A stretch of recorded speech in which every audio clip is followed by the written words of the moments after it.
Bible గ్రంథంలో మనకి పాత నిబంధనలో ప్రాముఖ్యంగా ముగ్గురు వ్యక్తులను పితరులు అని పిలుస్తూ ఉంటారు. పేట్రియార్క్స్ అని పిలుస్తారు.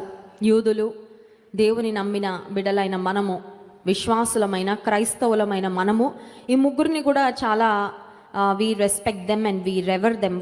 వారికి చాలా ఘనతని ఇస్తూ ఉంటాం. ఎందుకంటే దేవునితో నడిచిన వారు, దేవుడు వారి దేవుడు అని పిలువబడ్డానికి ఇష్టపడ్డాడు. ఎవరు ఆ ముగ్గురు అంటే అబ్రహాము, ఇస్సాకు, యాకోబు. దేవుడు కూడా చాలా సందర్భాలలో ఆయన అబ్రహాము, ఇస్సాకు, యాకోబు దేవుడిని పిలిపించుకోవడానికి, చెప్పుకోవడానికి ఇష్టపడ్డాడండి. ఎందుకంటే వారు they walked in a way that was worthy. వారు దేవుని ఎదుట యోగ్యులుగా నడిచారు, దేవునితో నడిచారు, దేవునితో సహవాసం చేశారు, దేవుని స్వరము విన్నారు. కనుక ఈ ఉదయకాల సమయంలో ప్రాముఖ్యంగా యాకోబు భక్తుని జీవితంలో జరిగిన ఒక అత్యంత ప్రాముఖ్యమైన సంఘటన, తన జీవితాన్ని, తన డెస్టినీని, తన యొక్క దిశను మరి మార్చిన ఒక ప్రాముఖ్యమైన సంఘటనను ఈరోజు మన వాక్యంలో ధ్యానం చేయబోతున్నాం. Jacob's encounter with God. యాకోబుకు దేవునితో జరిగిన ఒక సంఘర్షణ, లేదంటే యాకోబు దేవుని కలుసుకున్న ఒక ప్రత్యేకమైన సంఘటనను ఇప్పుడు మనం వాక్యంలో చదివాం. యాకోబు అప్పటికి ఈ సంఘటన జరిగే సమయానికి, దేవునితో పెనుగులాడే ఆ సమయానికి యాకోబుకి వివాహం అయిపోయింది. అండ్ అప్పటికి యాకోబుకి 11 మంది పిల్లలు కూడా ఉన్నారు. ఎందుకంటే మనం ఇప్పుడు చదివాం కదండి, 22వ వచనం, ఆ రాత్రి అతడు లేచి తన 2 భార్యలను, తన 2 దాసీలను, తన 11 మంది పిల్లలను తీసుకొని ఎబ్బోకు రేవు దాటించెను. 24వ వచనం మొదటి భాగం, యాకోబు ఒక్కడు మిగిలిపోయెను. ఈ లోకంలోకి ఒక్కళ్ళమే వచ్చాం. ఈ లోకంలో నుంచి ఎలా వెళ్తామండి? అవునా కదా? చాలాసార్లు కొంతమందికి మంది ఉండాలి, ఎప్పుడు మందే కదండి. ఎప్పుడు ఒక గుంపు, వాళ్ళకి ఏదో ఇబ్బందిగా ఉంటుంది. చుట్టూ జనాలు లేకపోతే మాట్లాడడానికి ఎవరో ఒకరు ఉండాలి. ఆ తర్వాత ఆనందాన్ని పంచుకోవాలన్నా, దుఃఖాన్ని పంచుకోవాలన్నా ఎప్పుడు ఎవరో ఒకరు ఉంటే బాగుండు, ఎవరో ఒకరు నా తోడు ఉండాలని భారతీయులు ప్రాముఖ్యంగా ఎవరో ఒకరు తోడు తీసుకొని వెళ్తూ ఉంటారు కదా. ప్రతి స్థలానికి వెళ్ళినప్పుడు నేను జాబ్ వచ్చినప్పుడు, నేను మొదటిసారిగా యుఎస్ వెళ్ళినప్పుడు మాకు ముందు కొన్ని మాటలు చెప్పారు. ఇక్కడ ఎలా ఉంటారో అక్కడ అలాగే ఉంటారేమో, అక్కడ రూల్స్ వేరుగా ఉంటాయి, ఇక్కడ ఉన్నట్టు అక్కడ ఉండడానికి కుదరదమ్మా అని కొన్ని విషయాలు చెప్పారు. యుఎస్కి అలాగే వేరే దేశాలకు వెళ్తున్న వారందరికీ చెప్తూ ఒక మాట చెప్పారు మా ఆఫీస్లో. ఏమనంటే, ఇండియన్స్ గుంపులుగా వెళ్తూ ఉంటారు, అక్కడ అలా వారికి ఇష్టము ఉండదు. మన వాళ్ళు తినడానికి వెళ్ళినా, టీకి వెళ్ళినా, దేనికి వెళ్ళినా ఒక గుంపులాగా ఒక టీంని వేసుకొని వెళ్తూ ఉంటాము. అక్కడ అలా వెళ్ళడానికి ఉండదు. కాబట్టి ఇక్కడున్న అలవాటు అక్కడ మీరు ఫాలో అవ్వడానికి వీలు లేదు. క్లయింట్ లొకేషన్లో ఉంటారు కాబట్టి ఇండివిజువల్గా చక్కగా మీ పని మీరు మంచిగా చేసుకోండి అని ఒక మాట చెప్పారు. చాలాసార్లు మనం నా ప్రక్కన ఎవరైనా ఉంటే బాగుండు, నా తోడు ఎవరైనా ఉంటే బాగుండు, నా మనసులో ఉన్నవాన్ని మాట్లాడడానికి, వినడానికి ఎవరైనా ఉంటే బాగుండు అని చాలాసార్లు మనం ఫీల్ అవుతూ ఉంటాం. కానీ Jacob was surrounded with a beautiful family. యాకోబు ఒక అందమైన చక్కని కుటుంబంతో అతను ఆశీర్వదించబడ్డాడు. అప్పటికే 2 భార్యలు, 2 దాసీలు. అతనికి లేయా, రాహేలు, బిల్హా, జిల్పా 4 ఉన్నారండి. And he had 11 children. 11 మంది పిల్లలు ఉన్నారు. వారందరినీ ఎబ్బోకు రేవు దాటించేసి అనుకున్నాడు, ఈ రాత్రి నేను ఒంటరిగా ఉండాలి, ఈ రాత్రి నేను దేవుని సన్నిధిలో గడపాలి, ఈ రాత్రి నేను దేవునితో మాట్లాడాలి. మీరు చెప్పండి, మనుషులు మన చుట్టూ ఉంటే మనం దేవునితో మాట్లాడగలమా? అంత మంచిగా మాట్లాడలేము. ఎందుకంటే మనుషులు మన చుట్టూ ఉంటే వాళ్ళ చుట్టూ మన ఆలోచనలు తిరుగుతూ ఉంటాయి, కానీ దేవుని వైపు మన ఆలోచనలు కేంద్రీకరించడం చాలా కష్టం. అందుకే నేను అంటాను, కొన్నిసార్లు ఒంటరితనము కూడా ఒక ఆశీర్వాదమే. నీ జీవితంలో maybe you are feeling lonely at this moment. బహుశా నువ్వు అనుకున్నావేమో, నా ఫ్యామిలీ మెంబర్స్ నా ప్రక్కన ఎవ్వరు లేరండి, నా స్నేహితులు ఎవరు లేరండి, నన్ను అలా అతుక్కొని ఫెవికాల్ లాగా నాతోనే తిరిగేవారు ఎవ్వరు లేరండి అని బాధపడుతున్నావేమో. But let me tell you, దేవుడు నీకు ఇచ్చిన ఒంటరితనము దేవునితో నువ్వు సమయం గడపడానికి, దేవునితో మాట్లాడడానికి, దేవుని సన్నిధిలో స్వపరీక్ష చేసుకోవడానికి, దేవునికి దగ్గరగా అవ్వడానికి నీ ఒంటరితనము నీకు చాలా ఉపకరిస్తుంది అని గుర్తుపెట్టుకో. ఒకవేళ ఒంటరిగా లేకపోయినా కొన్నిసార్లు అందరినీ పంపించేసి అందరి నుండి ఫ్రీ అయిపోయి యేసుక్రీస్తు ప్రభు కూడా ఈ లోకంలో జీవిస్తున్న కాలంలో బహుజన సమూహములు గుంపులు అంట ఆయన ఎక్కడికి వెళ్ళినా. కానీ కొన్నిసార్లు మనం వాక్యాలు గమనిస్తే వారందరినీ విడిచిపెట్టి వారందరినీ తప్పించుకొని ఆయన ఏకాంతన కొండకు వెళ్ళి ఆయన ప్రార్థన చేయడానికి ఒలివల కొండకు వెళ్ళాడు అనే మాట మనం చూస్తాం. ఎందుకు అంటే ఆయన తండ్రితో మాట్లాడాలంటే, ప్రార్థన చేసుకోవాలంటే he wanted to be lonely. ఇప్పుడు యాకోబు కూడా తన జీవితంలో తనకున్న కుటుంబాన్ని, భార్యను, పిల్లలను అందరూ ఉన్నారు కరెక్టే, కానీ నేను దేవునితో మాట్లాడాలి, I need some loan time, ఒంటరిగా నాకు కొంచెం సమయము కావాలి, కాబట్టి మీరందరూ ఎబ్బోకు రేవు దాటి వెళ్ళండి అని వారిని దాటించాడు. దేవునితో మాట్లాడడానికి తాను సమయం తీసుకున్నాడు. ఒంటరిగా ఉండడానికి ఒక చక్కని నిర్ణయము యాకోబు తన జీవితంలో తీసుకున్నాడు. ఎందుకంటే ఆ రోజు యాకోబుకు ఒక పట్టుదల వచ్చింది. ఏంటా పట్టుదల అంటే, దేవుని ఆశీర్వాదము నేను అడగాలి, దేవుని ఆశీర్వాదము నేను పొందాలి, ఖచ్చితంగా పొందాలి, అడుగుతాను పొందుతాను అనే ఒక పట్టుదలతో యాకోబు తన జీవితంలో తన ఫ్యామిలీ మెంబర్స్ అందరినీ పంపించి ఒంటరిగా దేవునితో సమయము గడిపాడు. నీ జీవితంలో కూడా ఒంటరిగా నీవు దేవునితో సమయం గడుపుతున్నావా? Are you spending time with God all alone? ఒకవేళ గృహిణులుగా ఉంటే భర్త ఉద్యోగానికి వెళ్ళిపోయిన తర్వాత, పిల్లలు స్కూల్కో కాలేజెస్కో ఉద్యోగాలకో వెళ్ళిపోయిన తర్వాత సమయం దొరుకుతుందండి. ఒంటరి సమయాన్ని వ్యర్థపరచకూడదు. ఎందుకంటే ఒంటరిగా నీవు ఉన్నప్పుడు నీ దేవునితో హృదయం తెరిచి చక్కగా మాట్లాడుకోవచ్చు. కొన్నిసార్లు హృదయం భారంగా ఉంటుంది. మనుషులు మన ప్రక్కన ఉంటే బహుశా మన హృదయాన్ని సరిగ్గా కుమ్మరించుకోలేమేమో. ఒక రూమ్ చూసుకొని ఇంట్లో, లేకపోతే మేడపైకి వెళ్ళి ఎవ్వరు లేని స్థలము, లేదంటే ఏ విధమైన డిస్టర్బెన్స్ లేని స్థలంలో నీ ఒంటరిగా వెళ్ళి దేవునితో నువ్వు మాట్లాడగలిగితే, దేవునితో నీ హృదయంలో ఉన్నవి చెప్పుకోగలిగితే నీ భారాన్ని దేవుడు దించుతారు. నీ హృదయ వాంఛలను దేవుడు ఖచ్చితంగా తీరుస్తాడు. సో ప్రతి విశ్వాసికి ఖచ్చితంగా దేవునితో ఒక వ్యక్తిగతమైన కనెక్షన్ ఉండాలి. You need a personal connection with God and you also need a personal conversation with God. దేవునితో నడిచే ప్రతి ఒక్కరికి మ్యాండేటరీ ఏంటంటే, ఖచ్చితంగా ఉండవలసింది ఏంటంటే దేవునితో వ్యక్తిగతమైన సంబంధం మొదటిది.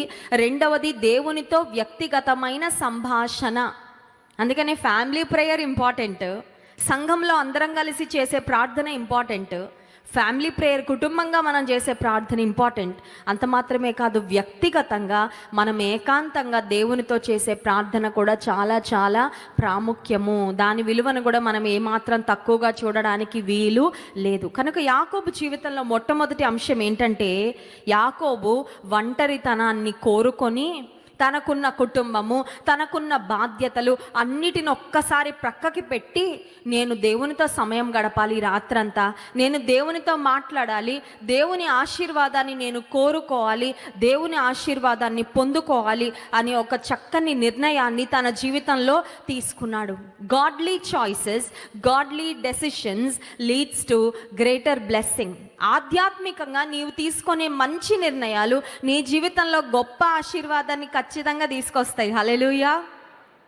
ఆధ్యాత్మికమైన నిర్ణయాలు ఏంటి? ఆధ్యాత్మికమైన నిర్ణయాలు ఇవాళ పొద్దునే ఏం టిఫిన్ తినాలి అది కాదండి ఆధ్యాత్మికమైన నిర్ణయం. లేకపోతే సెలవు రోజు వస్తే ఎక్కడికి వెళ్ళి టైంపాస్ చేయాలి అది కాదు ఆధ్యాత్మికమైన నిర్ణయం. ఎలాంటి సెల్ ఫోన్ కొనుక్కోవాలి, ఏది బాగా పనిచేస్తుంది, ఫోటోలు దేనిలో బాగా వస్తాయి, అది కాదు ఆధ్యాత్మికమైన నిర్ణయాలు. ఆధ్యాత్మిక నిర్ణయాలంటే నిన్ను దేవునికి దగ్గరగా తీసుకువెళ్ళే నిర్ణయాలు, నిన్ను దైవ చిత్తములో స్థిరపరిచే నిర్ణయాలు, మంచి నిర్ణయాలు నిన్ను ఆధ్యాత్మికంగా చాలా ఉన్నతమైన స్థితిలో, స్థానంలో నిలబెడతాయి. సో యాకోబు జీవితంలో మనం నేర్చుకునే మొట్టమొదటి అంశం ఏంటంటే, ఒక మంచి నిర్ణయం తీసుకున్నాడు. He made a godly decision to spend time with God all alone all through the night. ఆ రాత్రంతా దేవునితో ఒంటరిగా సమయము గడపాలని యాకోబు ఒక మంచి నిర్ణయాన్ని తీసుకున్నాడు. అయితే యాకోబు ఒక మంచి నిర్ణయాన్ని తీసుకుంటున్న ఆ సమయంలో యాకోబు దేవునితో ఒక మ్యాటర్ సెటిల్ చేసుకోవాల్సి వచ్చిందండి. యాకోబు దేవునితో ఒక మ్యాటర్ సెటిల్ చేసుకోవాల్సి వచ్చింది. ఆదికాండం 32వ అధ్యాయము 6వ వచనం చదువుదామా? యాకోబు ఆదికాండము 32వ అధ్యాయము 6వ వచనం. ఆ దూతలు యాకోబునొద్దకు తిరిగి వచ్చి, మేము నీ సహోదరుడైన ఏశావునొద్దకు వెళ్ళితిమి, అతడు 400 మందితో నిన్ను ఎదుర్కొన వచ్చుచున్నాడని చెప్పగా, యాకోబు మిక్కిలి భయపడి తొందరపడి ఏశావు ఒక గుంపు మీదకి వచ్చి దాన్ని హతము చేసిన ఎడల మిగిలిన గుంపు తప్పించుకొని పోవుననుకొని తనతోనున్న జనులను, మందలను, పశువులను, ఒంటెలను 2 గుంపులుగా విభాగించెను. ఇప్పుడు యాకోబుకి ఒక సమాచారం వచ్చిందండి. He got a message. ఏంటా మెసేజ్ అంటే, తన సహోదరుడు తన దగ్గరికి రాబోతున్నాడు. ఇప్పుడు అన్నను లాస్ట్గా యాకోబు ఎప్పుడు కలుసుకున్నాడంటే, అన్న యొక్క జ్యేష్ఠత్వాన్ని మోసం చేసి తండ్రి యొక్క ఆశీర్వాదాన్ని మోసపూరితంగా సంపాదించుకొని తన ప్రాణాన్ని కాపాడుకోవడానికి తన తల్లి సహోదరుడైన లాబాన్ ఇంటికి పారిపోయి వచ్చేసాడు. ఇప్పుడు చాలా సంవత్సరాలు గడిచిపోయింది, కానీ యాకోబు మనసులో ఒక భయం ఉండిపోయింది. అదేంటంటే, ఎప్పటికైనా మా అన్నకి నేను కనబడ్డానంటే నన్ను బ్రతకనివ్వడు, ఎప్పటికైనా మా అన్న చేతికి నేను దొరికానంటే మా అన్న ఖచ్చితంగా నా మీద కక్ష సాధింపు చర్య ఏదో ఒకటి తీసుకుంటాడు. అన్న నుంచి దూరంగా అయితే వచ్చేసాడు, కానీ యాకోబు హృదయంలో ఒక మాటలో చెప్పాలంటే అపరాధ భావన, భయము వెంటాడుతూనే. పాపం చేసిన ఎవరైనా కూడా ధైర్యంగా ఉండలేరండి, ఎందుకంటే పాపం చేసినప్పుడు పట్టబడతామనే భయము ఖచ్చితంగా వెంటాడుతూ ఉంటుంది. ఒక వ్యక్తి దొంగతనం చేశాడంట. దొంగతనం చేసిన తర్వాత నడుచుకుంటూ వెళ్తున్నాడంట. అదే దారిలో పోలీస్ వ్యాన్ ఇంకొకరిని పట్టుకోవాలని ఆ దారిలో వస్తుందంట. మనోడంటే అసలు అతను దొంగతనం చేశాడని కానీ ఏమీ తెలియదు పోలీసులకి. ఇంకొక దొంగని చేజ్ చేద్దామని పోలీసులు ఆధారలో వస్తే మనోడు హార్ట్ రేటు పెరిగిపోయి చాలా స్పీడ్గా వెనక్కి వెనక్కి వెనక్కి వెనక్కి చూసుకుంటూ పరిగెడుతుంటే పోలీసులకు అర్థమైపోయిందంట, మనం ఇంకొకటి కోసం చూస్తున్నాం కానీ మనకి వెతక్కుండానే మరొక దొంగ దొరికాడని వాడిని గట్టిగా పట్టుకోగానే, సార్ నేనే ఒప్పేసుకుంటానండి అని అసలు వీళ్ళు ఏమీ అడగకుండానే మొత్తం అంతా బయట పెట్టేసుకున్నాడు. కారణం ఏంటంటే అతని మనసులో భయం, చేసిన తప్పును బట్టి అపరాధ భావన వెంటాడుతుంది కాబట్టి నెమ్మదిగా ఉండలేకపోయాడు. పోలీస్ వ్యాన్ చూడగానే వెంటనే సరెండర్ అయిపోయాడు, పోలీసుల చేతికి అప్పగించుకున్నాడు. చాలాసార్లు మన జీవితంలో కూడా దేవునికి ఇష్టమైన కార్యాలు కొన్ని చేస్తూ చాలా రోజులు అయిపోయింది కదా, చాలా నెలలు అయిపోయింది కదా, చాలా సంవత్సరాలు అయిపోయింది కదా అని కొన్నిసార్లు పాత విషయాలు మనం మర్చిపోవడానికి ప్రయత్నం చేసినా ఎక్కడో అది ఉండిపోద్దండి హృదయంలో. దేవునికి అవిధేయమైన కార్యాలు కొన్ని చేసి వాటిని ఒప్పుకోకుండా, వాటి విషయంలో దేవుని సన్నిధిలో క్షమాపణ అడగకుండా కొన్నిటిని హృదయం లోపల పెట్టేసుకొని పర్వాలేదులే నా జీవితం అన్నట్లు బ్రతుకుతూ ఉంటాం. కానీ but on the inside you are restless.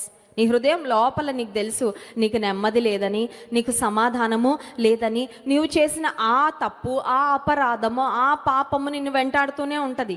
ఆ గిల్టీ కాన్షియస్ చూడండి, ఆలోచించగానే అయ్యో నేను తప్పు చేశానే అనే అపరాధ భావన ఖచ్చితంగా నీ మనసులో ఉంటుంది. ఇప్పుడు యాకోబు జీవితంలో కూడా సహోదరుడు తనని కలుసుకోవడానికి రాబోతున్నాడు 400 మందితో అనగానే యాకోబుకు ఒక విషయం అర్థమైంది. ఏమనంటే, మా అన్నతో నేను మ్యాటర్ సెటిల్ ఇంతవరకు తప్పించుకొని తిరిగాను, కానీ but the time has come for me to settle the matters.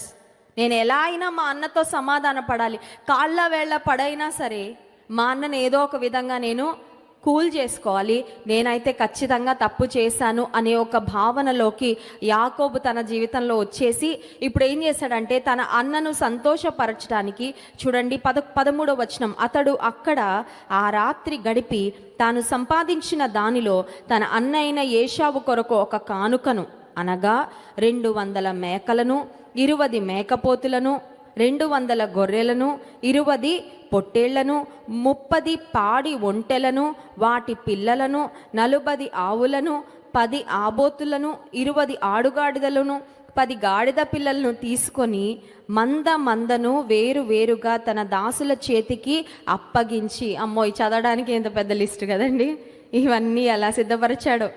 ప్రాణభయం వచ్చేసింది యాకోబుకు అర్థమైంది, ఐఎమ్ గిల్టీ, నేను ఖచ్చితంగా మోసం చేశాను, నేను ఖచ్చితంగా తప్పిదం చేశాను, మా అన్నకి నా మీద చాలా కోపం ఉంటుంది, మా అన్న నన్ను చూశాడంటే చంపేస్తాడు, నా పిల్లలను నా భార్యలను కూడా ఒకవేళ సంహరిస్తాడేమో, so I must do something about it, I must settle the matters. అయిందేదో అయిపోయిందిలే అని ఇంతవరకు బ్రతికాను, కానీ ఇక జరిగిపోయిన దాన్ని విడిచిపెట్టేసి నేను ఉండడానికి వీలు లేదు. నా సహోదరునితో సమాధాన పడాలి, నా సహోదరుని నేను క్షమాపణ అడగాలి, నా సహోదరునికి కొన్ని బహుమానాలు ఇచ్చి తన హృదయాన్ని నేను నా వైపుకు త్రిప్పుకోవాలి అనే ఒక ఆలోచన యాకోబు హృదయంలోకి వచ్చింది. యాకోబు జీవితంలో నుండి మనం నేర్చుకోవాల్సిన రెండో ప్రాముఖ్యమైన అంశం ఏంటంటే, పాతవి దేవునికి అయిష్టమైనవి చేసేసి కొన్నిసార్లు మనము మర్చిపోతాం. మనం అనుకుంటాము నేను మర్చిపోయాను కాబట్టి వాట్ ఎవర్ ఇస్ ఫర్గాటెన్, మర్చిపోయినవి ఇంకా పాత లిస్ట్లోకి వెళ్ళిపోయాయి కదా అని చాలాసార్లు కొన్ని విషయాలను గురించి దేవుని సన్నిధిలో ఒప్పుకోకుండా, కొన్ని మ్యాటర్స్ దేవుని సన్నిధిలో సెటిల్ చేసుకోకుండా అలా విడిచిపెట్టేస్తా ఉంటాం. కానీ దేవుని వాక్యం సెలవిస్తుంది, మన పాపములను మనము ఒప్పుకొనిన ఎడల ఆయన నమ్మదగిన వాడును నీతిమంతుడును గనుక మన పాపములను క్షమించి సమస్త దుర్నీతి నుండి మనలను కడిగి పవిత్రపరచు. నువ్వు ఏది దేవునికి అవిధేయంగా, దేవునికి విరోధంగా చేసినా ఖచ్చితంగా దేవుని సన్నిధిలో ఒప్పుకుంటే ఆయన క్షమిస్తాడు, కృప చూపిస్తాడు, తిరిగి నీ జీవితంలో ఆశీర్వాదాన్ని అనుగ్రహిస్తాడు. ఇప్పుడు యాకోబుకు తన సహోదరుడు 400 మందితో తన్ని ఎదుర్కొనడానికి రాబోతున్నాడు అనే మాట తెలిసినప్పుడు యాకోబుకు అర్థమైంది ఏమనంటే, నా సహోదరుని కన్విన్స్ చేయడానికి నేను ఎన్ని గిఫ్ట్స్ అన్నా ప్రిపేర్ చేయొచ్చు, నేను ఎంతైనా నా సైడ్ నుంచి నా ప్రయత్నం చేయొచ్చు, కానీ నా సహోదరుని యొక్క హృదయాన్ని అయితే మార్చగలిగింది దేవుడే.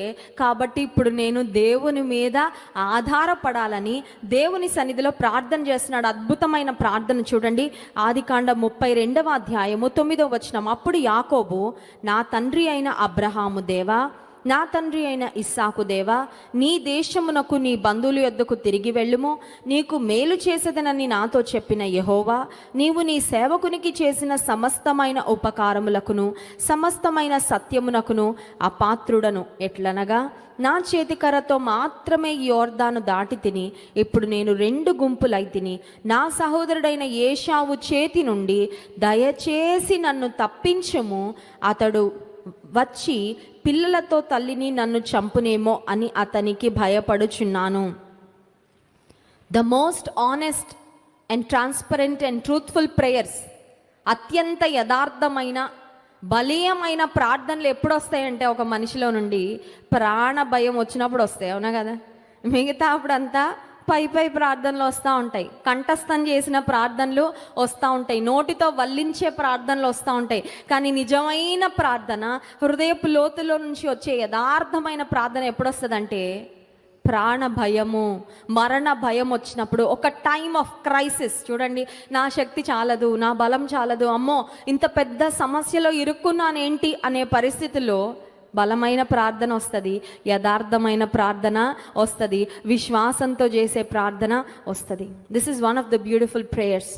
బైబిల్ గ్రంథంలో మనం చూసే ఒక చక్కని ప్రార్థన ఇక్కడ యాకోబు చేసిన ప్రార్థన. దేవుని సన్నిధిలో ఒప్పుకుంటున్నాడు, ఒక్క చేతికర్రతోనే వచ్చానయ్యా నేను ఇటు నా ఇంటి నుండి వచ్చినప్పుడు, కానీ ఈరోజు నన్ను ఇంతగా నువ్వు అభివృద్ధి చేసావు, నాకు కుటుంబాన్ని, పెద్ద కుటుంబాన్ని ఇచ్చావు, నాకు ఇంత ఆస్తిపాస్తులను ఇచ్చావు, నన్ను నువ్వు కాపాడుతానని నువ్వే వాగ్దానం చేసావు కదా ప్రభా, నీ వాగ్దానాన్ని నా పట్ల నెరవేర్చు, దయచేసి నా సహోదరుని చేతి నుండి నన్ను తప్పించు.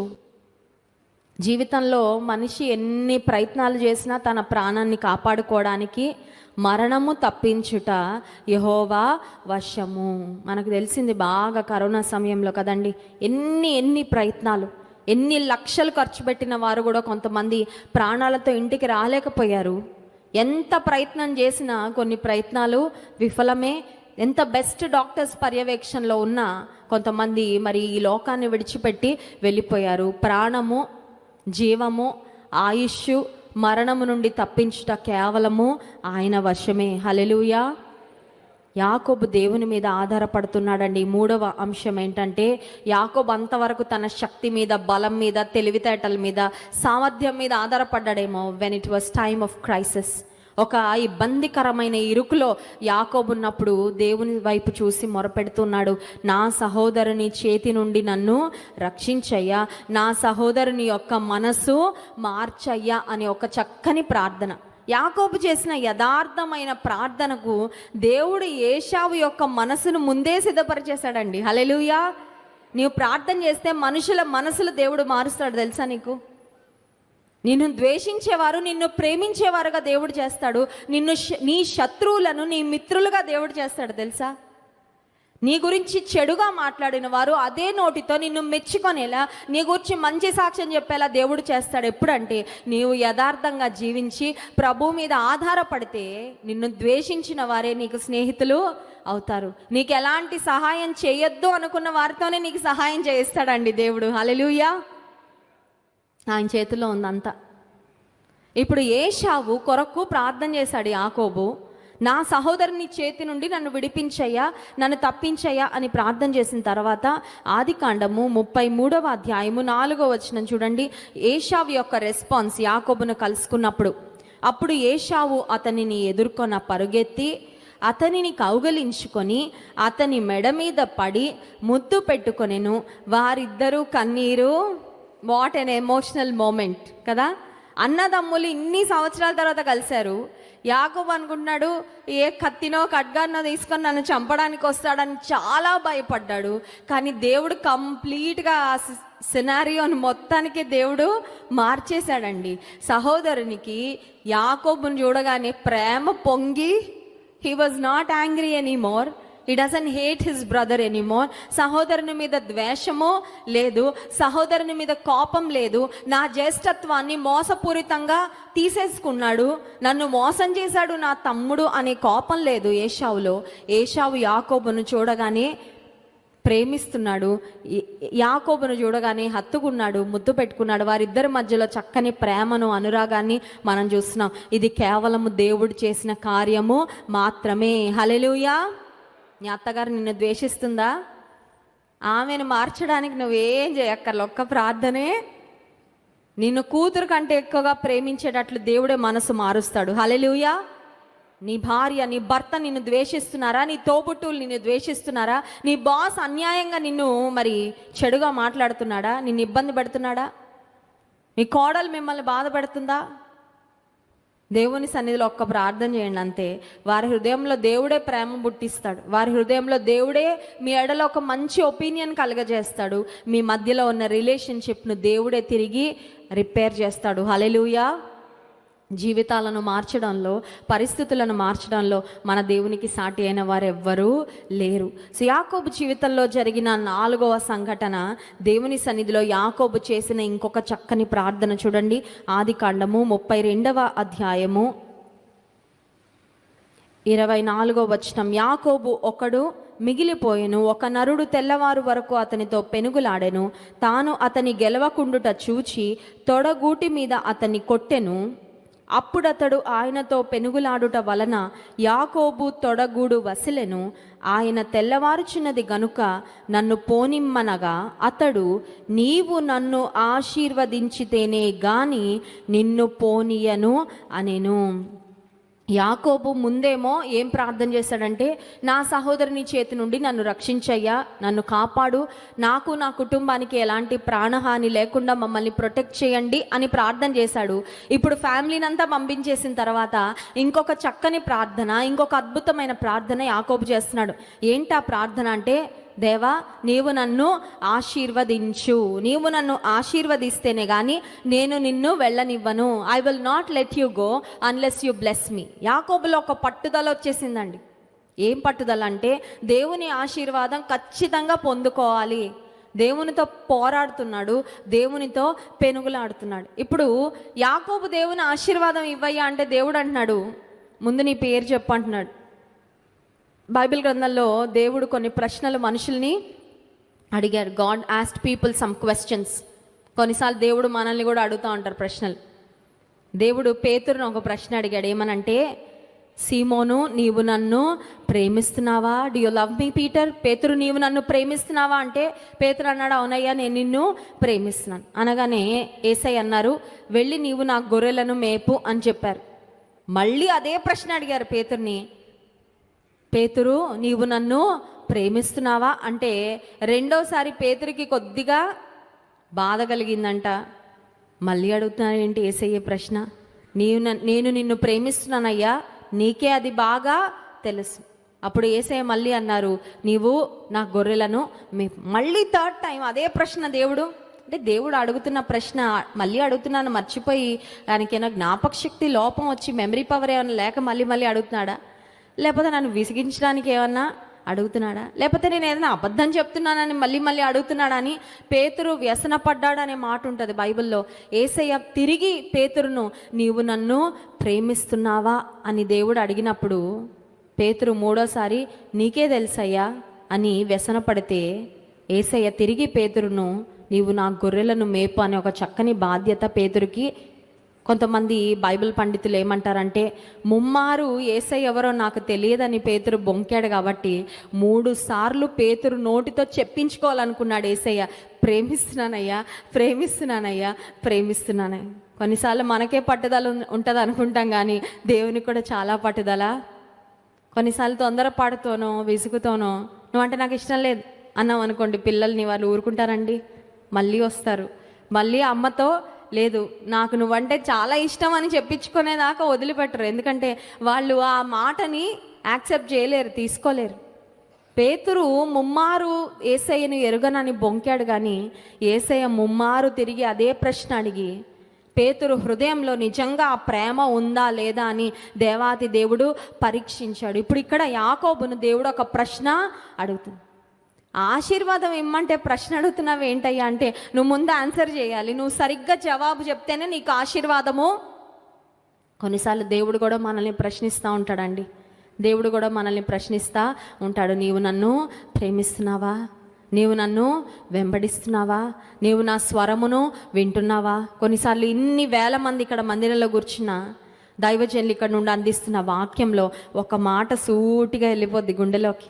అది మనకు అర్థమవుతుంది, ఈ మాట నా కొరకే అని మనకు అర్థమవుతుందండి. కొన్నిసార్లు దేవుడు చాలా స్ట్రెయిట్గా దేవుడు మాట్లాడుతూ ఉంటాడు. ఇప్పుడు యాకోబును దేవుడు ఒక ప్రశ్న అడిగారు. యాకోబును దేవుడు అడిగిన ప్రశ్న ఏంటంటే చూడండి, 29వ వచనం. అప్పుడు యాకోబు, నీ పేరు దయచేసి తెలుపుమనెను. అందుకు ఆయన, నీవు ఎందు నిమిత్తము నా పేరు అడిగితివని చెప్పి, ఆ ముందు చూడండి 27వ వచనం. ఆయన నీ పేరేమని అడుగగా అతడు యాకోబు అని చెప్పెను. నన్ను బ్లెస్ చేయ దేవా, నన్ను ఆశీర్వదించు అని యాకోబు అడుగుతుంటే దేవుడు అంటున్నాడు, ముందు నీ పేరు ఏమని చెప్తావో దాన్ని బట్టి నీ ఆశీర్వాదం ఆధారపడి. యాకోబుకి మరి తల్లి ఎందుకు పెట్టింది ఆ పేరు? మోసగాడు అని పేరు పెట్టింది. నిజంగానే మోసగాడిగా. 2 బ్లెస్డ్ చిల్డ్రన్. బైబిల్ గ్రంథంలో మనం చూస్తే 27వ వచనం ఆదికాండంలో ఇస్సాకు రిబ్కాలు పిల్లల కొరకు వారు ఎదురు చూస్తున్న సమయం అది. అప్పుడు ఇస్సాకు తన భార్య అయిన రిబ్కా కొరకు ప్రార్థన చేశాడు. చూడండి ఆ మాటలు, ఆదికాండం 27వ అధ్యాయము 25వ అధ్యాయం, దయచేసి క్షమించండి, ఆదికాండము 25వ అధ్యాయము 21వ వచనం. ఇస్సాకు భార్య గొడ్రాలు గనుక అతడు ఆమె విషయమై యెహోవాను వేడుకొనెను. యెహోవా అతని ప్రార్థన వినెను గనుక అతని భార్య అయిన రిబ్కా గర్భవతి ఆయను. ఆమె గర్భములో శిశువులు ఒకనితో ఒకడు పెనుగులాడిరి గనుక ఆమె ఇలాగైతే నేను బ్రతుకుట ఎందుకని అనుకొని ఈ విషయమై యెహోవాను అడుగ వెళ్ళెను. అప్పుడు యెహోవా ఆమెతో ఇట్లా, నేను 2 జనములు నీ గర్భంలో కలవు, 2 జనపదములు నీ కడుపులో నుండి ప్రత్యేకముగా వచ్చును. ఒక జనపదము కంటే ఒక జనపదము బలిష్టమై ఉండును, పెద్దవాడు చిన్నవానికి దాసుడగును అనెను. ఇస్సాకు రిబ్కాలు గర్భఫలం కొరకు కనిపెడుతూ ఉన్నారు. రిబ్కా చాలా బాధపడుతుంది, చాలా ఎదురు చూస్తుంది. అప్పుడు రిబ్కా కొరకు ఎవరు ప్రార్థన చేశారంటే ఇస్సాకు ప్రార్థన చేశాడు. ఇస్సాకు రిబ్కా కొరకు ప్రార్థన చేసినప్పుడు రిబ్కా యొక్క గర్భాన్ని దేవుడు తెరచి ట్విన్స్ను దేవుడు అనుగ్రహించాడు. 2 శ్రేష్టమైన కుమారులను దేవుడు అనుగ్రహించాడు. చాలాసార్లు కుటుంబాలలో గర్భఫలము కొరకు కనిపెడుతూ ఉన్నప్పుడు భార్యాభర్తలు ఇద్దరు కలిసి ప్రార్థన చేయరండి. భర్త అంటాడు, నువ్వు వెళ్ళి ప్రార్థన చేసుకోలే, దేవుడు తెరుస్తాడులే గర్భము, దేవుడు చేస్తాడులే మేలు, దేవుడు ఇస్తాడులే బిడ్డలని.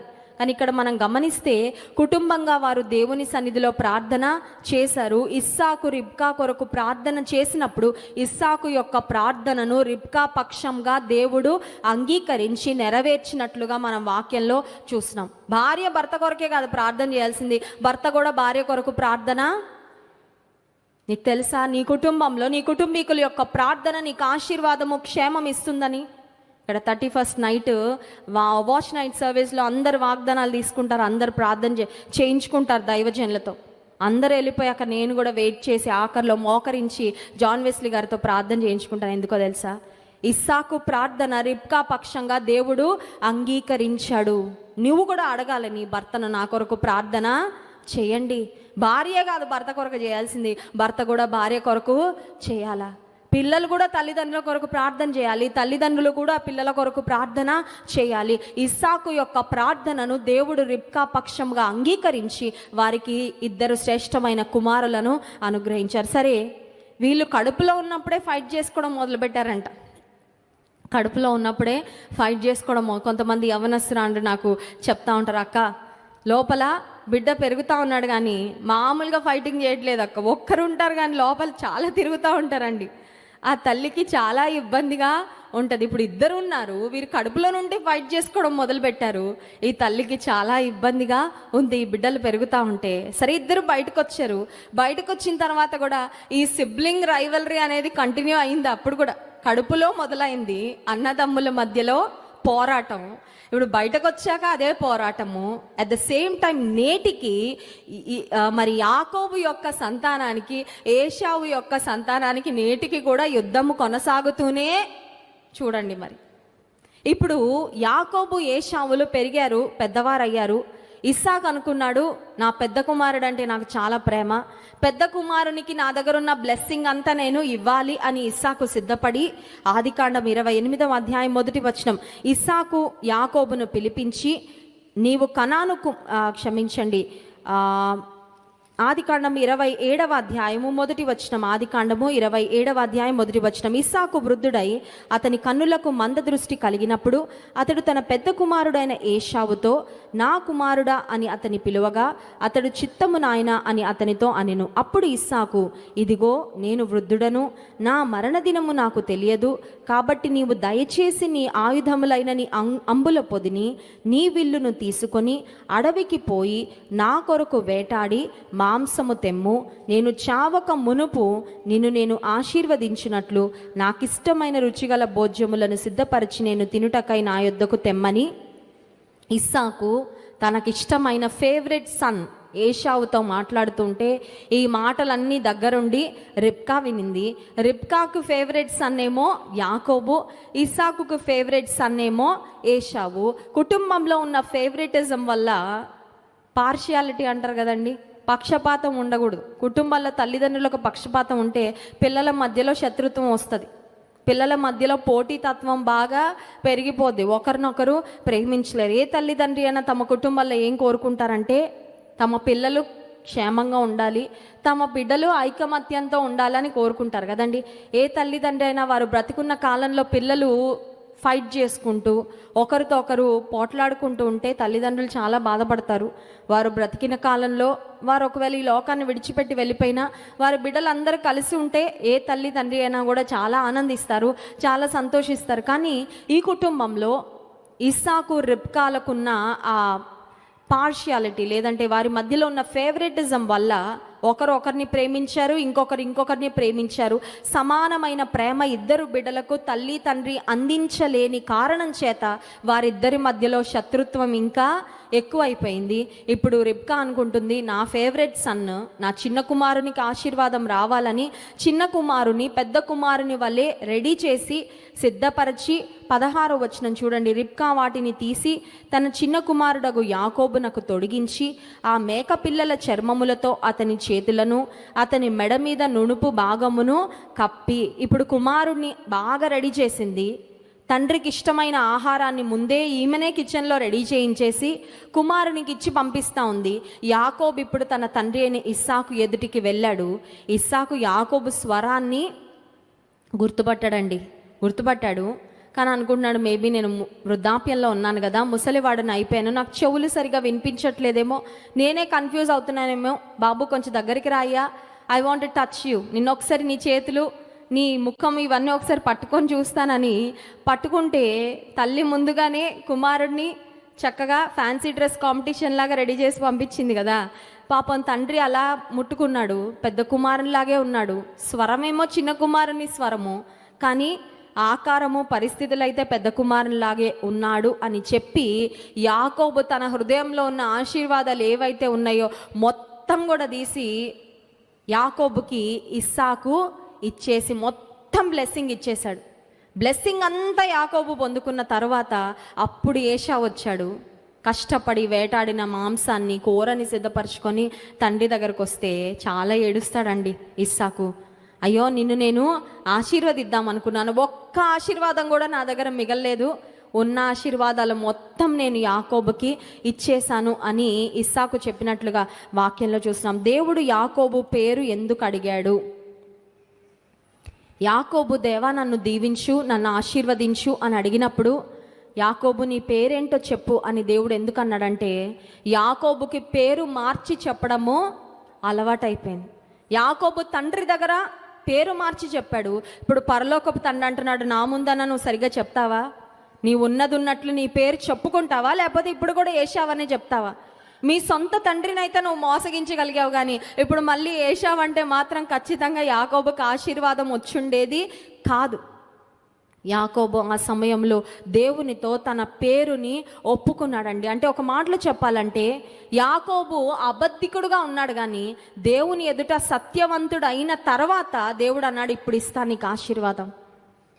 చాలాసార్లు అబద్ధాలు ఆడేస్తూ ఎక్కడ ఏ మాట చెప్పాలో ఆ మాట చెప్పేస్తూ ఎక్కడికక్కడ మనుషులని మభ్యపెట్టేస్తూ చాలాసార్లు మనం అనుకుంటా ఉంటాం, అందరినీ నేను చాలా బాగా ఇంప్రెస్ చేసేసాను, అబద్ధాలు చెప్పేసి లేనిది ఉన్నట్లు మాట్లాడి ఉన్నదానికంటే ఎక్కువ పొగిడేసి ఏదేదో చేసేసాను. I have been untruthful but I'm impressing everybody around him. నేను అసత్యాన్ని మాట్లాడుతున్నా, అబద్ధాలు చెప్తున్నాను, కానీ అందరిని ఎంత బాగా ఇంప్రెస్ చేసేస్తున్నాను, అందరు నా బుట్టలో ఎంత బాగా పడిపోతున్నారు, నేను అనుకున్నవన్నీ ఎంత బాగా నెరవేర్చేస్తున్నాను. నాకున్న తెలివితేటలు, నాకున్న జ్ఞానము, నాకున్న చాకచక్యం, నాకున్న మాటగారితనం ఇంకెవ్వరికి లేదని కొంతమంది కాలర్ ఎగరేసుకొని తిరుగుతూ ఉంటారండి. కానీ దేవుని ఎదుటకు వచ్చినప్పుడు ఆ అబద్ధాలు ఆడడము, లేదంటే మరి సత్యము కాని దానిని పలికే ఆ స్వభావమును విడిచిపెట్టకపోతే దేవుడు అంటాడు, నేను నిన్ను ఆశీర్వదించలేను. అబద్ధములాడు పెదవులు యెహోవాకు హేయములు, సత్యవర్తనులు ఆయనకు ఇష్టులు. మన పెదాలను కూడా మనం ప్రతిష్ఠించుకోవాలి. ఏమని తెలుసా? ప్రభా, ఏ అబద్ధము, ఏ అసత్యము నా నోట రాకుండా నా పెదవులకు నువ్వు కాపు పెట్టయ్యా. ఎప్పుడైనా చేసామా ప్రార్థన? కొంతమందికి అబద్ధాలు ఆడడం అలవాటండి, అలవాటు. ప్రతిరోజు ఎన్ని అబద్ధాలు మాట్లాడతారో వాళ్ళకే తెలియదు. ఎంత బాగా మాట్లాడతారంటే డౌట్ కూడా ఎవరికి రాదు, అంత కాన్ఫిడెంట్గా మాట్లాడతారు, కాన్ఫిడెంట్గా అబద్ధం. కానీ అబద్ధానికి ఉన్న ఒక టెండెన్సీ ఏంటంటే అబద్ధానికి కాళ్ళు ఉండవంట, కాళ్ళు మనం పెట్టాలంట. ఎందుకంటే ఒక అబద్ధం ఆడాక వాళ్ళు ఇంకో ప్రశ్న అడిగారు అనుకో, బ్రెయిన్ బాగా పనిచేయాలి, లేకపోతే దొరికిపోతారు, అంతే కదా. అబద్ధం ఆడగానే వాళ్ళు ఇంకొక క్రాస్ క్వశ్చనింగ్ చేశారంటే, సిబిఐ లాగా ఎదురుగా కూర్చొని 2 ప్రశ్నలు అడిగారంటే టక్కని దొరికేస్తాను, నీ బ్రెయిన్ షార్ప్గా లేకపోతే. చాలాసార్లు మరి అబద్ధాలు ఆడేస్తూ అసత్యాన్ని పలికేస్తూ మనుషులను నమ్మిచ్చేశాను. నా మాట కరెక్ట్ అని చెల్లిపోతుంది, ఏం పర్వాలేదు, మనుషుల దృష్టిలో నేను అంతా బాగానే ఉన్నాను, నాకు మంచి పేరుంది అనుకుంటున్నావేమో. కానీ ఆ రోజు దేవుడు యాకోబుని అడిగాడు, you tell me the truth. ఇప్పుడన్నా చెప్తావా లేదా యాకోబు? ముందు నీకు ఈ పరీక్ష పెడుతున్నా, నువ్వు సత్యాన్ని పలికితే, నీవు యాకోబువి అని ఒప్పుకుంటే, యాకోబు అనే పేరుకు అర్థము మోసగాడు అని, నేను మోసగాడిని అయ్యా అని చెప్పు, అప్పుడు బ్లెస్ చేస్తా. నువ్వు మోసగాడిని అని ఒప్పుకోకపోతే నిన్ను నేను బ్లెస్ చెయ్యను అని యాకోబు దేవుని సన్నిధిలో ఒప్పుకున్నాడండి. Jacob accepted that he was a liar. Jacob said that his name was Jacob. నా పేరు యాకోబు అని చెప్పుకోవడానికి దేవుని ముందు సిగ్గుపడలేదు. ఆ తర్వాత దేవుడు యాకోబును ఆశీర్వదించాడు. ఇంకొక ప్రాముఖ్యమైన మాట, దేవుడు యాకోబును ఆశీర్వదించక ముందు యాకోబు పేరు దేవుడు అడిగాడు. అంత మాత్రమే కాదు, యాకోబును దేవుడు నాకు ఆశీర్వాదం ఇవ్వయ్యా అంటే ముందు దేవుడు దెబ్బ కొట్టాడు. ఇది చాలా ఆశ్చర్యంగా ఉంటుంది. ఆశీర్వాదం అంటే ఎలా ఉంటుందండి?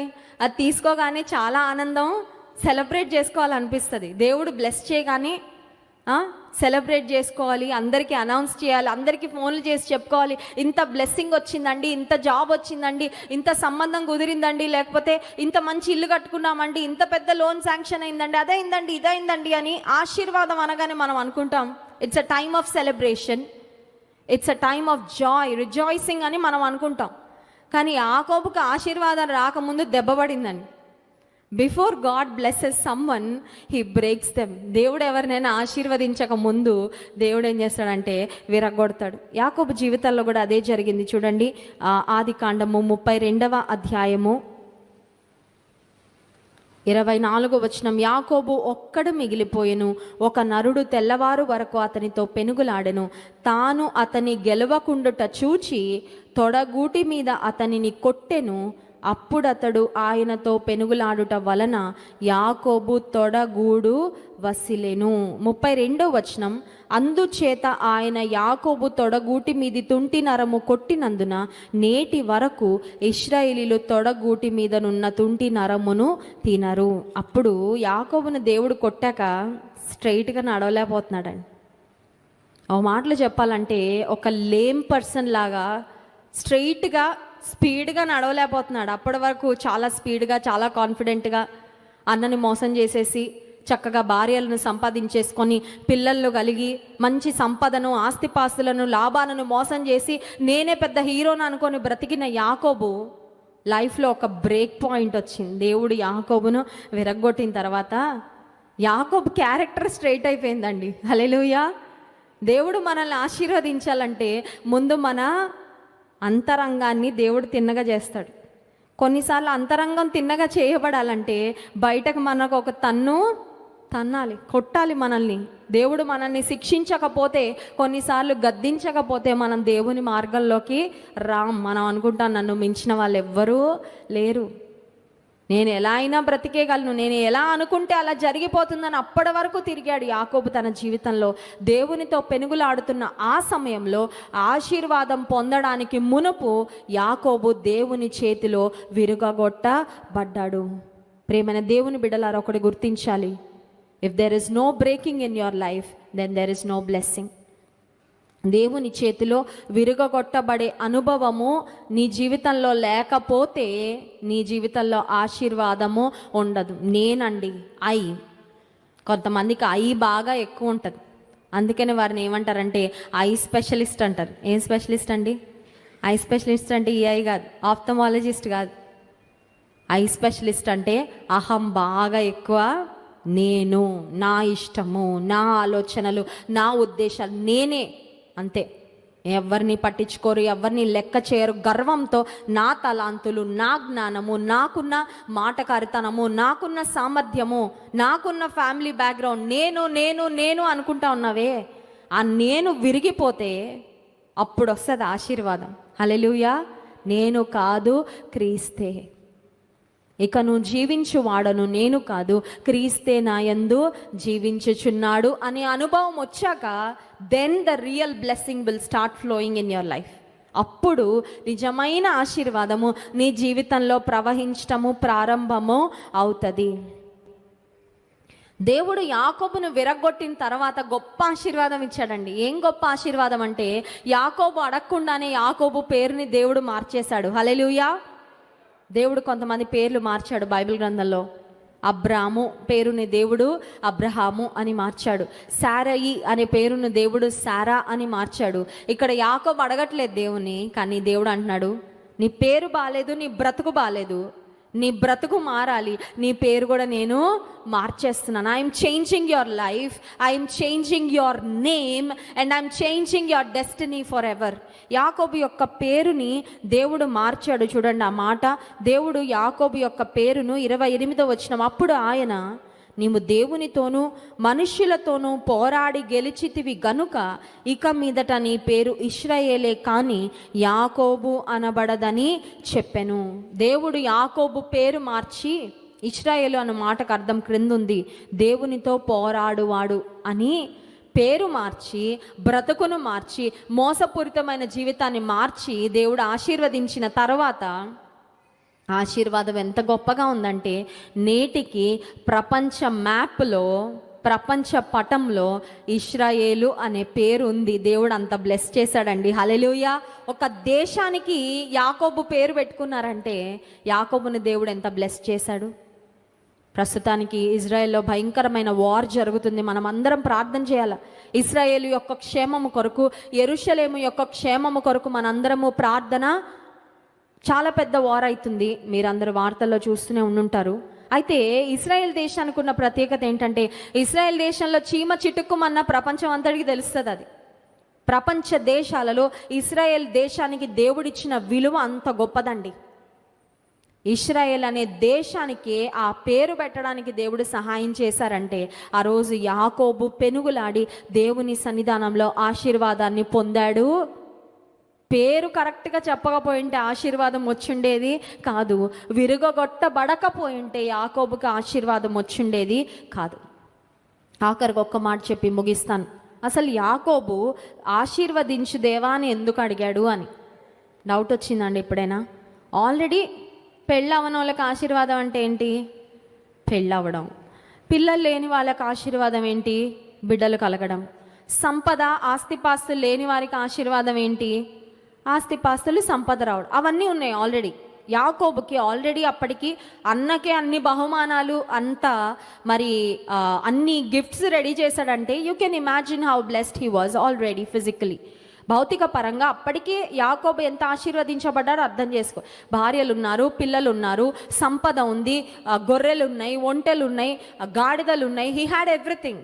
మరి ఎందుకు ఆశీర్వదించండి అయ్యా అని ఎందుకు అడిగాడంటే, ఎఫెసీ పత్రిక 1వ అధ్యాయము 3-4 వచనాలు చదువుకుందాం. చూడండి, ఎఫెసీ పత్రిక 1వ అధ్యాయము 3-4 వచనాలు అందరం కలిసి చదువుకుందాం. మన ప్రభు అయిన యేసుక్రీస్తు యొక్క తండ్రి అయిన దేవుడు స్తుతింపబడునుగాక.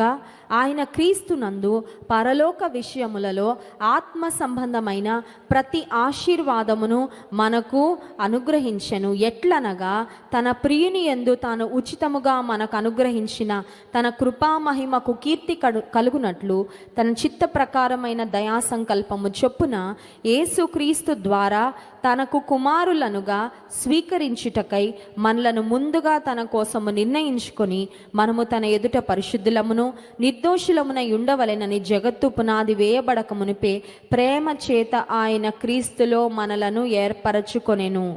3వ వచనంలో ఒక మాట గమనించండి. ఆత్మ సంబంధమైన ప్రతి ఆశీర్వాదము అనే మాట ఉంది. ఇంగ్లీష్ బైబిల్లో ఉంది ఎవ్రీ స్పిరిచువల్ బ్లెస్సింగ్ అని ఉంది. బ్లెస్సింగ్స్ 2 రకాలండి. ఒకటి ఫిజికల్ బ్లెస్సింగ్, రెండవది స్పిరిచువల్ బ్లెస్సింగ్. అప్పటికి యాకోబు ఫిజికల్గా he was blessed, he was tremendously blessed. కుటుంబం ఉంది, పిల్లలు ఉన్నారు, ఆస్తిపాస్తులు ఉన్నాయి, హీ హ్యాడ్ ఎవ్రీథింగ్. కానీ ఏం లేదంటే స్పిరిచువల్ బ్లెస్సింగ్ తన జీవితంలో లేదు. బైబిల్ గ్రంథంలో ఒక మాట ఉంటుంది, ఒకడు లోకమంతా సంపాదించుకొని తన ప్రాణాన్ని పోగొట్టుకుంటే తనకి ఏమీ లాభం. What does it profit a man if he gains the whole world and loses his own soul? ఈ లోకంలో చాలామంది అనుకుంటారు ఆశీర్వాదం అంటే మేడ మిద్దలు ఉండడం అండి, ఆశీర్వాదం ఉంటే ఒక కుటుంబం ఉండడం అండి, ఆశీర్వాదం ఉంటే ధనం ఉండడం అండి, ఆశీర్వాదం ఉంటే పలానా పలానా అని. The world defines blessing in a different way. ఈ లోకము ఆశీర్వాదానికి ఇచ్చే ఆ డెఫినేషన్ వేరుగా ఉంటుంది. కానీ దేవుని వాక్యం చెప్తుంది ఆత్మ సంబంధంగా ఒక వ్యక్తి దీవించబడకపోతే ఈ లోకంలో ఎన్ని సంపాదించినా, ఇందాక అనుకున్నాం కదా, ఒక్కరమే వచ్చాం ఒక్కరమే వెళ్ళిపోతాం. సో నీవు ఆత్మ సంబంధంగా దేవుని కుటుంబంలో చేర్చబడకపోతే, రక్షణ పొందకపోతే, ఆత్మ సంబంధమైన ఆశీర్వాదాలను పొందుకోకపోతే ఈ లోకంలో ఉన్నదంతా సున్నా, వ్యర్థమే. అందుకని ఇక్కడ యాకోబు దేని కొరకు అడుగుతున్నాడంటే, ఈ లోక సంబంధమైన ఆశీర్వాదాలు అయితే అన్నీ ఉన్నాయ్యా, కానీ అన్నీ ఒకరోజు విడిచిపెట్టి వెళ్ళిపోవాల్సిందే. కానీ నాకు ఆత్మ సంబంధమైన ఆశీర్వాదాలు కావాలి. ఎందుకంటే ఆత్మ సంబంధమైన ఆశీర్వాదాలు పర్మనెంట్గా ఉంటాయి, శాశ్వతంగా ఉంటాయి. ఈ లోక సంబంధమైన ఆశీర్వాదాలు ఈ లోకంలో బ్రతికినంత కాలమే నా జీవితంలో ఉంటాయి. యాకోబు జీవితంలో ఒక ఎన్లైటన్మెంట్ వచ్చిందండి, ఒక కనువిప్పు కలిగింది. And he started asking for the spiritual blessing. దేవుడు ఎంత గొప్ప దేవుడు అంటే, యాకోబు ఆధ్యాత్మికమైన ఆశీర్వాదాల కొరకు అడిగినప్పుడు దేవుడు నీకు ఆల్రెడీ ఇచ్చాను కదా, నీకు ఆల్రెడీ భౌతికపరమైన ఆశీర్వాదాలు ఉన్నాయి కదా, ఆధ్యాత్మికమైన ఆశీర్వాదాలకి నీవు అర్హుడవు కాదు అని దేవుడు తృణీకరించలా. ఇందాక చెప్పాను కదండి ఒక మాట, దేవుడు ముందు స్ట్రైటన్ అప్ చేసి ఆ తర్వాత బ్లెస్ చేసి, ముందు సరిచేసి, ముందు స్థిరపరిచి, అతనిలో యథార్థత ఉందా లేదా పరీక్షించి, అతని జీవితాన్ని విరగ్గొట్టి ఇప్పుడు అన్నాడు, టేక్ మై బ్లెస్సింగ్. ఇదిగో యాకోబు ఆశీర్వదిస్తున్నా, నువ్వు ఇశ్రాయేల్ అవుతున్నావు, ప్రపంచంలో నిన్ను నేను బ్లెస్ చేశానని ఎన్ని తరాల వారైనా తెలుసుకునే విధంగా నేను నిన్ను ఆశీర్వదిస్తానని యాకోబును గొప్పగా దేవుడు దీవించాడు, ఆశీర్వదించాడు. ఈ ఉదయకాల సమయంలో యాకోబు వంటి పట్టుదల మనకు కూడా ఉండాలండి. దేని కొరకు పట్టుదల అంటే, ఈ లోకపరమైన దీవెనలు పొందుకోవడానికి ఎంత పట్టుదల ఉందో దానికన్నా ఎక్కువగా ఆత్మ సంబంధమైన ఆశీర్వాదాలు నాకు, నా కుటుంబానికి దయచే ప్రభా. ఈ లోకమంతా సంపాదించుకొని రక్షణ పొందకపోతే ఏం ప్రయోజనం అయ్యా? పిల్లలకు ఉద్యోగం రావాలని తల్లిదండ్రులు ఎంత తాపత్రయపడతారు, ఎన్ని ప్రేయర్ రిక్వెస్ట్లు పెడతారో, కానీ మా పిల్లలు రక్షణ పొందాలండి అని ప్రేయర్ రిక్వెస్ట్ బెటర్ కొంతమంది అదండి. లేకపోతే ఈ లోక సంబంధంగా దేని కొరకే తాపత్రయపడినంతగా చాలాసార్లు ఆత్మ సంబంధమైన ఆశీర్వాదాల కొరకు, దీవెనల కొరకు మనం తాపత్రయపడే వారముగా ఉండము. కానీ యాకోబు జీవితం నుండి మనం నేర్చుకునే ప్రాముఖ్యమైన అంశము, ఎబ్బోకు రేవు దగ్గర యాకోబు దేవునితో పెనుగులాడాడు, నువ్వు నన్ను ఆశీర్వదిస్తేనే కానీ నేను నిన్ను విడిచిపెట్ట